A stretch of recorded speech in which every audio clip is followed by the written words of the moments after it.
Hello hi guys welcome back to our channel. ಈ ವಿಡಿಯೋದಲ್ಲಿ ಏನು ನೋಡ್ತಿರೋದಂದರೆ ನಾವು ಎಲ್ಲರೂ ಬಂದು ಧರ್ಮಸ್ಥಳಕ್ಕೆ ಹೋಗ್ತಿರೋದು. ಮತ್ತು ನನಗೂ ಮತ್ತು ನನ್ನ ಮಗಗೆ ಇದು ಫಸ್ಟ್ ಟೈಮ್ ಆಗಿರುತ್ತೆ ಧರ್ಮಸ್ಥಳ. ಈ ಟ್ರಾವೆಲ್ ತುಂಬ ನಾವು ಎಂಜಾಯ್ ಮಾಡಿರ್ತೀವಿ.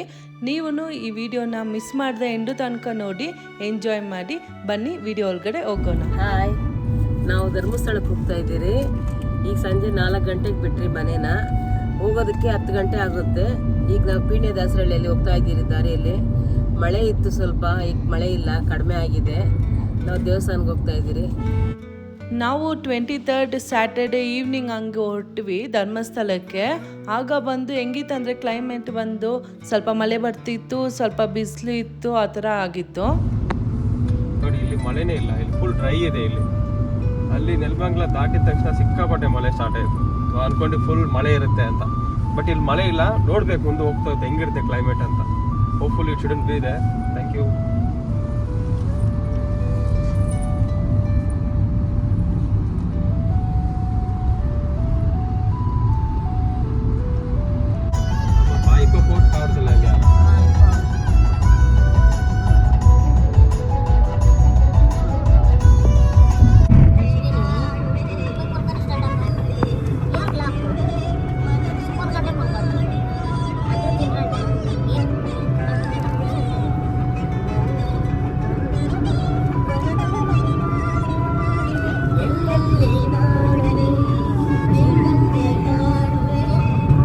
ಹಾಗೆ ಹೋಗೋ ದಾರಿಯಲ್ಲಿ ಬಂದು ನೆಲಮಂಗಲ ದಾಟಿದಾದ್ಮೇಲೆ ಒಂದು ಹನುಮಾನ್ ಟೆಂಪಲ್ ಇತ್ತು. ಅಲ್ಲಿ ಹೋಗಿ ಕರ್ಪೂರ ಅನಿಸಿ ಕೈ ಮುಗಿದು ಮತ್ತು ಪ್ರೇಯರ್ ಮಾಡಿಕೊಂಡು ಹಾಗೆ ಜರ್ನಿ ಸ್ಟಾರ್ಟ್ ಮಾಡಿದ್ವಿ.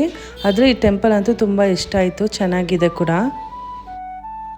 ನೆಲಮಂಗಲ ದಾಟಿದಾದ್ಮೇಲೆ ತುಂಬ ಟೋಲ್ ಬರ್ತಿತ್ತು. ಇದು ಫಸ್ಟ್ ಟೋಲ್ ಆಗಿರುತ್ತೆ, ಇದು ಸೆಕೆಂಡ್ ಟೋಲ್, ಇದು ಥರ್ಡ್ ಟೋಲ್, ಇದು ಫೋರ್ತ್ ಟೋಲ್. ಲಾಸ್ಟಲ್ಲಿ ನಾವು ಊಟ ಮಾಡ್ಕೊಂಡು ಹಂಗೆ ಹೋಗೋಣ ಅಂತ ಹೇಳಿ ನೈವೇದ್ಯ ಅಂತ ಒಂದು ಹೋಟೆಲ್ ಇತ್ತು, ರೆಸ್ಟೋರೆಂಟು. ಸೊ ಇದ್ರ ಮೇಲೆ ಸಕಲೇಶ್ಪುರ ಸ್ಟಾರ್ಟ್, ಅದ್ರ ಫುಲ್ ಘಾಟ್ ಸೆಕ್ಷನ್ಸ್ ಇರುತ್ತಂತೆ. ಸೊ ಫೈನಲಿ ಇದೊಂದು ಹೋಟ್ಲ್ ಇತ್ತು. ಸೊ ವಿತೌಟ್ ಇಲ್ಲೇ ಡಿನ್ನರ್ ಮುಗಿಸ್ಕೊಂಡ್ಬಿಡುವ ಅಂತ. ಬೇಬಿಗೋಸ್ಕರ ಹೊಟ್ಟೆ ತುಂಬ ಚೆನ್ನಾಗಿ ತಿನ್ಕೊಂಡು ಅಲ್ಲಿಂದ ಹೊಟ್ಟಾದ್ಮೇಲೆ ಸ್ವಲ್ಪ ದೂರದಲ್ಲಿ ಘಾಟ್ ಸೆಕ್ಷನ್ ಸ್ಟಾರ್ಟ್ ಆಗಿತ್ತು. ಇಲ್ಲೇ ಇರೋದು ಟ್ವಿಸ್ಟ್. ಈ ರೋಡಲ್ಲಿ ಬಂದು ಮೇನ್ ಧರ್ಮಸ್ಥಳ ತನಕನೂ ಲೈಟ್ಸು ಇಲ್ಲ ಈ ರೋಡಲ್ಲಿ. ಸೊ ನಮಗೆ ಅಂತೂ ತುಂಬ ಅಂದರೆ ತುಂಬ ಕಷ್ಟ ಇತ್ತು. ಈ ಗಾಡಿಯಲ್ಲಿ ಮುಂದೆ ಬರೋ ಗಾಡಿ ಐ-ಬೀಮ್ ಲೈಟ್ ಹೊಡಿಯೋದ್ರಿಂದ ಏನಾಗ್ತಿದೆ ಅಂದರೆ ಮುಂದೆ ಯಾವ ಗಾಡಿ ಬರ್ತಿದೆ, ಹೆಂಗೆ ಬರ್ತಿದೆ ಅಂತ ಗೊತ್ತಾಗಿಲ್ಲ. ಆದ್ರೂ ನಾವು ಕಷ್ಟಪಟ್ಟು ಹೆಂಗೋ ಸ್ಟ್ರಗಲ್ ಮಾಡಿ ಗಾಡಿ ಓಡಿಸಿದ್ರು ನಮ್ಮ ಹಸ್ಬೆಂಡು. ಇಲ್ಲಿ ಏನು ತೊಂದರೆ ಅಂದರೆ ಐ-ಬೀಮ್ ಲೈಟಿಂದ ಆಪೋಸಿಟಲ್ಲಿ ಬರೋ ಗಾಡಿಗೆ ಬಂದು ತುಂಬ ಅಂದರೆ ತುಂಬ ತೊಂದರೆ ಆಗ್ತಿದೆ. ಮತ್ತು ಆದ್ರೂ ಆ ಮೂಮೆಂಟ್ ನಾವು ತುಂಬ ಎಂಜಾಯ್ ಮಾಡಿದ್ವಿ, ತುಂಬ ಭಯನೂ ಇತ್ತು.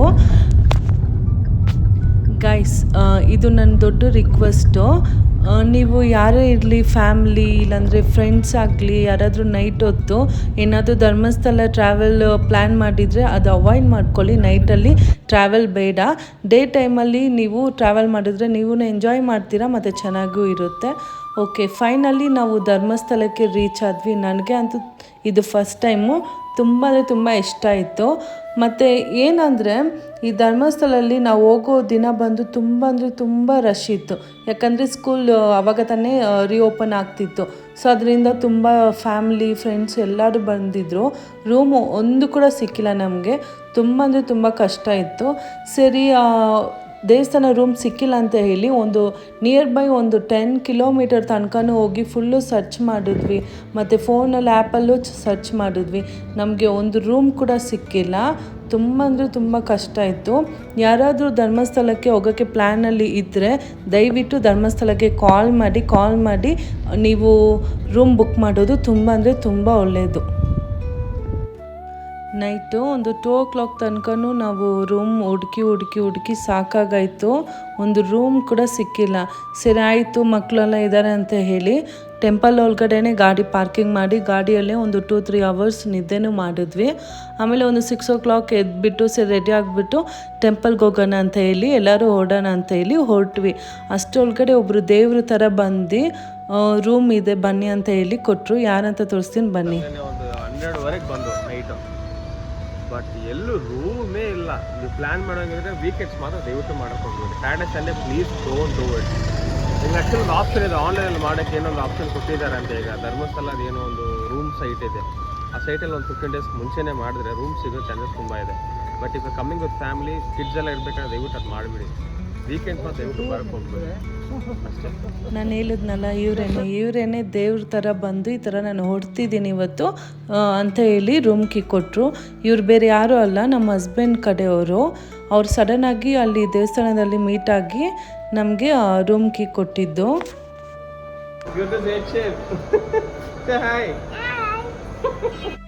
ನಮ್ಮ ಬ್ಯಾಗ್ಸ್ ಎಲ್ಲ ರೂಮಲ್ಲಿ ಇಕ್ಬಿಟ್ಟು ಹೋಗ್ಬಿಟ್ಟು ಮಕ್ಕಳಿಗೆ ಫಸ್ಟು ಬೋರ್ಡ್ ಓಡಿಸ್ಬೇಕಂತ ಹೇಳಿ ಅಲ್ಲಿಂದ ಹೊರಟಿ ಇದು ಬೋರ್ಡ್ ಓಡಿಸೋ ಜಾಗಕ್ಕೆ ಬಂದು ಟಿಕೆಟ್ ಎಲ್ಲ ತಗೊಂಡು ಒಳಗಡೆ ಹೋದ್ವಿ. ಹಾಯ್,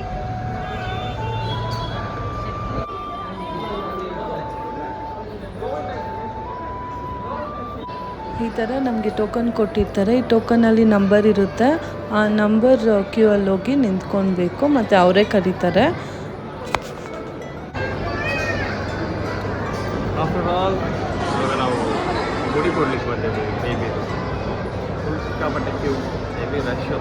ಇಲ್ಲೇನಂದರೆ ಕಾಲಮ್ ವೈಸ್ ಇದೆ, ಕೌಂಟರ್ 1, 2, 3 ಟಿಲ್ 30th ಗಂಟೆ ಇದೆ. ಬಟ್ ನಮ್ಮ 27 ಸ್ವಲ್ಪ ಕ್ರೌಡೆಡ್ ಇದೆ, ತುಂಬ ಕ್ರೌಡೆಡ್.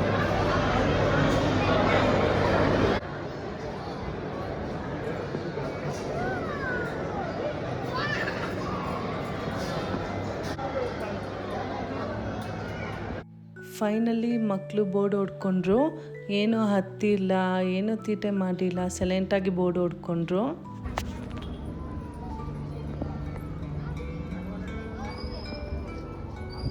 ಹಾಯ್, ಸೇ ಹಾಯ್ ಗುಡ್ಡು, ಸೇ ಹಾಯ್. ಗುಡ್ಡು ఇక్కడ మమ్మీకి చెప్పు గుడ్డు.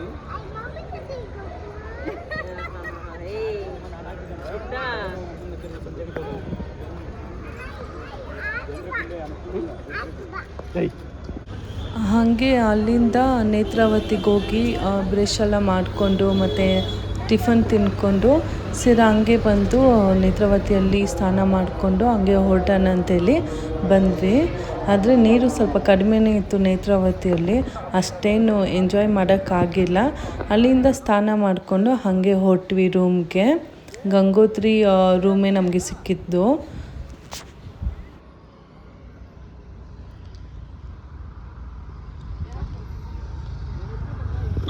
ಸೊ ಫೈನಲಿ ನಮಗೆ ಇದೊಂದು ರೂಮ್ ಸಿಕ್ಕಿದೆ. ತುಂಬ ಚೆನ್ನಾಗಿದೆ, ವ್ಯೂ ನೋಡಿಕೆಲ್ಲ ಸೂಪರ್ ಆಗಿದೆ. ಈ ರೂಮ್ ಕೂಡ ಚೆನ್ನಾಗಿದೆ. ಬೇರೆ ಕಡೆ ಎಲ್ಲೂ ಕೇಳಿದ್ವಿ ರೂಮ್ ಇಲ್ಲ.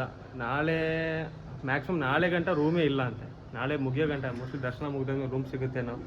But weekends don't plan. ಯಾರು ವೀಕೆಂಡ್ಸ್ ಮಾತ್ರ ಬರೋಕ್ಕೆ ಹೋಗಲೇಬೇಡಿ, ವೇಸ್ಟ್ ಸುಮ್ಮನೆ. ಇದು ಇಲ್ಲಿ ಮಾತ್ರ ಅಂತಲ್ಲ, ಪ್ರೈವೇಟ್ ರೂಮ್ಗೆ ಎಷ್ಟು ಫುಲ್ ಒಂದು 6 to 7 ಕಿಲೋಮೀಟರ್ಸ್ ಹತ್ರ ಏನೇನು ಎಲ್ಲಿ ಲಾಡ್ಜ್ ಇದೆಯೋ, ಹೋಮ್ ಸ್ಟೇ ಇದೆಯೋ, ರೂಮ್ ಸ್ಟೇ ಇದೆಯೋ, ಎಲ್ಲ ಕಡೆ ಹೋಗಿ ಹುಡುಕಿದ್ವಿ. ಎಲ್ಲ ಕಡೆ ರೂಮ್ ಫುಲ್. ಎಕ್ಸ್ಟ್ರಾ ದುಡ್ಡು ಕೊಡ್ತೀವಿ ಒಂದು ರೂಮ್ ಕೊಡೋಕೆ ರೆಡಿ ಇಲ್ಲ.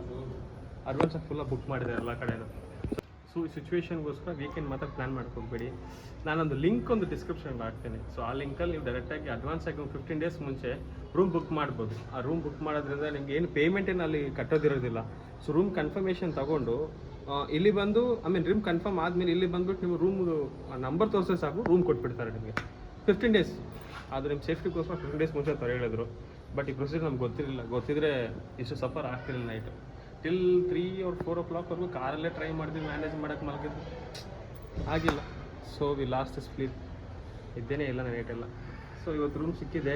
ಸೊ ದರ್ಶನಕ್ಕೆ ರೆಡಿಯಾಗಿ ಫಸ್ಟ್ ದರ್ಶನ ಮುಗಿಸ್ಕೊಂಡು ಆಮೇಲೆ ಅನ್ನಪೂರ್ಣೇಶ್ವರಿ ಊಟ ಮಾಡಿಕೊಂಡು ನೈಟ್ ಎಷ್ಟು ಗಂಟೆಗೆ ಬಂದ್ವಿ ಮಾಡೋದು.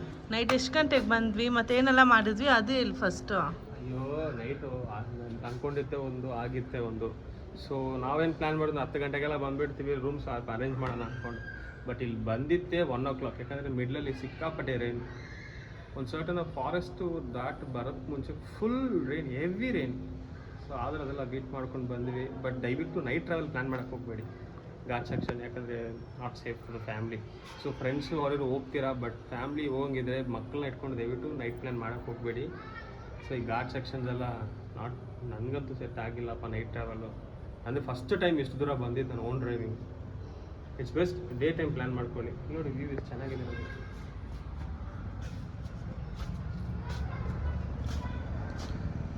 ಇಷ್ಟು ನಡೆದ ನಂತರ ಆಮೇಲೆ ಇದೊಂದು ಸ್ಯಾಟಿಸ್ಫ್ಯಾಕ್ಷನ್ ಅಲ್ಲಿ ಇಷ್ಟು ತಿರುಗಿ ಆಮೇಲೆ ಇಷ್ಟು ಕಷ್ಟ ಎಲ್ಲ ದಾಟ್ಕೊಂಡು ಬಂದಾದ್ಮೇಲೆ ಇದೊಂದು ಸ್ಯಾಟಿಸ್ಫ್ಯಾಕ್ಷನ್ ಈ ನೇಚರ್ ನೋಡ್ಬೇಕಂತ.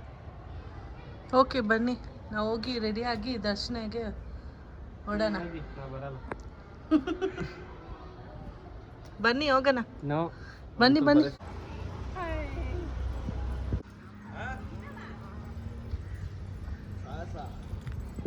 ಒಂದು ಆಫ್ಟರ್ನೂನ್ 12 o'clock ಹಂಗೆ ಬಂದ್ವಿ ಟೆಂಪಲ್ ಹತ್ರ. ಫುಲ್ ಅಂದರೆ ಫುಲ್ ಬಿಸಿಲಿತ್ತು, ನಡೆಯೋಕ್ಕೂ ಆಗ್ತಿಲ್ಲ, ನಿಂತ್ಕೊಳ್ಳೋಕ್ಕೂ ಆಗ್ತಿಲ್ಲ, ಕಾಲೆಲ್ಲ ಸುಟ್ಟೋಯಿತು. ಮತ್ತು ಹೆಂಗೋ ದೇವ್ರ ದಯೆಯಿಂದ VIP ದರ್ಶನ ಆಯಿತು. ತುಂಬ ಅಂದರೆ ತುಂಬ ಖುಷಿ ಆಯಿತು. ಮತ್ತು ದೇವ್ರ ದರ್ಶನ ಅಂತೂ ಬೇರೆ ಲೆವೆಲಲ್ಲಿ ಇತ್ತು. ಒಂದು 20 minutes ಕೂಡ ಆಗಿಲ್ಲ, ಚೆನ್ನಾಗಿ ದರ್ಶನ ಆಯಿತು. ತುಂಬ ಅಂದರೆ ತುಂಬ ನನಗೆ ಅಂತೂ ತುಂಬ ಖುಷಿ ಆಯಿತು. ನನಗೆ ಇದು ಫಸ್ಟ್ ಟೈಮ್ ಧರ್ಮಸ್ಥಳ ಎಕ್ಸ್ಪೀರಿಯೆನ್ಸ್ ಅಂತೂ ತುಂಬ ಚೆನ್ನಾಗಿತ್ತು. ನಾನಂತೂ ತುಂಬ ಎಂಜಾಯ್ ಮಾಡಿದೆ. ಆದರೆ ಒಳಗಡೆ ಮೊಬೈಲ್ ಅಲೋವ್ ಇಲ್ಲ, ಸೊ ಅದರಿಂದ ನಾನು ವೀಡಿಯೋ ಮಾಡೋಕ್ಕಾಗಿಲ್ಲ ಒಳಗಡೆ. ಆದರೆ ಇದು ಫಸ್ಟ್ ಟೈಮ್ ಇರೋದ್ರಿಂದ ನನಗೆ ಅಂತೂ ಯಾವುದು ಡಿಸಪಾಯಿಂಟ್ಮೆಂಟು ಆಗಿಲ್ಲ. ನಾನಂತೂ ತುಂಬ ಎಂಜಾಯ್ ಮಾಡಿದೆ. ಚೆನ್ನಾಗಿ ದರ್ಶನ ಆಯಿತು. ದರ್ಶನ ಆದಮೇಲೆ ಅಲ್ಲಿಂದ ಊಟ ಮಾಡೋಕ್ಕೆ ಹೊರಟ್ವಿ. ಊಟ ಅಂತೂ ಬೇರೆ ಲೆವೆಲಲ್ಲಿತ್ತು, ತುಂಬ ಚೆನ್ನಾಗಿತ್ತು. ಚೆನ್ನಾಗಿ ಊಟ ಮಾಡ್ಕೊಂಡು ಬಂದ್ವಿ.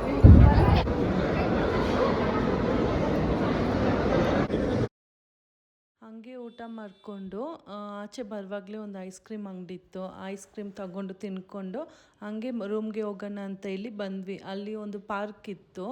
ಆ ಪಾರ್ಕಲ್ಲಿ ಒಂದು 15 minutes ಹಂಗೆ ಕೂತ್ಕೊಂಡು ಆರಾಮಾಗಿ ಆಮೇಲೆ ಬಂದ್ವಿ ರೂಮ್ಗೆ.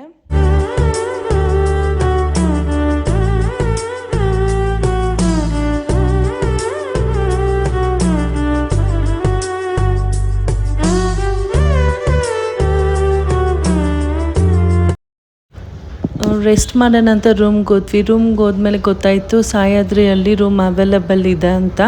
ಸೊ ಅಲ್ಲಿಂದ ಸಾಯಾದ್ರಿಗೆ ಬಂದ್ವಿ. 1 night ಅಲ್ಲೇ ಸ್ಟೇ ಮಾಡಿದ್ವಿ. ತುಂಬ ಚೆನ್ನಾಗಿದೆ ರೂಮು. ಮತ್ತು ಪಕ್ಕದಲ್ಲೇ ಅಯೋಧ್ಯ ಹೋಟೆಲ್ ಇದೆ, ಅಲ್ಲೇ ಹೋಗಿ ಡಿನ್ನರ್ ಮಾಡಿದ್ವಿ. ಡಿನ್ನರ್ ಅಂತೂ ತುಂಬ ಚೆನ್ನಾಗಿತ್ತು. ಅಲ್ಲಿ ಊಟ ಬಂದು ತುಂಬ ಚೆನ್ನಾಗಿ ಕೊಡ್ತಾರೆ. ಯಾರಾದರೂ ಧರ್ಮಸ್ಥಳಕ್ಕೆ ಹೋದರೆ ಅಲ್ಲಿ ಹೋಗೋದು ಬೆಸ್ಟ್ ಅಂತ ಹೇಳುವೆ. ಹಂಗೆ ನೆಕ್ಸ್ಟ್ ಡೇ ಮಾರ್ನಿಂಗು ಎಲ್ಲರೂ ರೆಡಿಯಾಗಿ ಡ್ರೆಸ್ ಎಲ್ಲ ಪ್ಯಾಕ್ ಮಾಡಿ ಮತ್ತು ಬ್ಯಾಗೆಲ್ಲ ತೊಗೊಂಬಂದು ಕಾರಲ್ಲಿಕ್ಕಿ ರೂಮ್ ಚೆಕ್ಔಟ್ ಮಾಡಿಬಿಟ್ಟು ಹಂಗೆ ಹೊರಡೋಣ ಧರ್ಮಸ್ಥಳದಿಂದ ಅಂತ ಹೇಳಿ ಪ್ಲ್ಯಾನ್ ಮಾಡಿದ್ವಿ. ಅದಕ್ಕಿಂತ ಮುಂಚೆ ಬಂದು ಈ ಥರ ಟಿಫನ್ನು ಅಯೋಧ್ಯ ಹೋಟೆಲಲ್ಲೇ ಹೋಗಿ ಟಿಫನ್ ಕೂಡ ಅಲ್ಲೇ ಮಾಡಿದ್ವಿ. ತುಂಬ ಅಂದರೆ ತುಂಬ ಚೆನ್ನಾಗಿತ್ತು ಟಿಫನ್ನು. ಮತ್ತು ಹಂಗೆ ಹೋಗೋ ದಾರಿಯಲ್ಲೇ ಬಂದು ಧರ್ಮಸ್ಥಳದಲ್ಲೇ ಇರೋದು ಗೊಮ್ಮಟೇಶ್ವರ ನೋಡಿಕೊಂಡು ಹಾಗೆ ಹೊರಟ್ವಿ.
ಐ ಹೋಪ್ ನಿಮಗೆಲ್ಲರಿಗೂ ಈ ವಿಡಿಯೋ ಇಷ್ಟ ಆಗಿರುತ್ತೆ ಅಂದ್ಕೊತೀನಿ. ನಿಮಗೆ ಈ ವಿಡಿಯೋ ಇಷ್ಟ ಆದರೆ ಲೈಕ್, ಕಮೆಂಟ್, ಶೇರ್ ಮಾಡಿ. ಮಿಸ್ ಮಾಡದೆ ಯಾರೆಲ್ಲ ನಮ್ಮ ಚಾನೆಲ್ನ ಸಬ್ಸ್ಕ್ರೈಬ್ ಮಾಡದೆ ನೋಡ್ತಿದ್ದೀರೋ ದಯವಿಟ್ಟು ನಮ್ಮ ಚಾನೆಲ್ನ ಸಬ್ಸ್ಕ್ರೈಬ್ ಮಾಡ್ಕೊಳ್ಳಿ.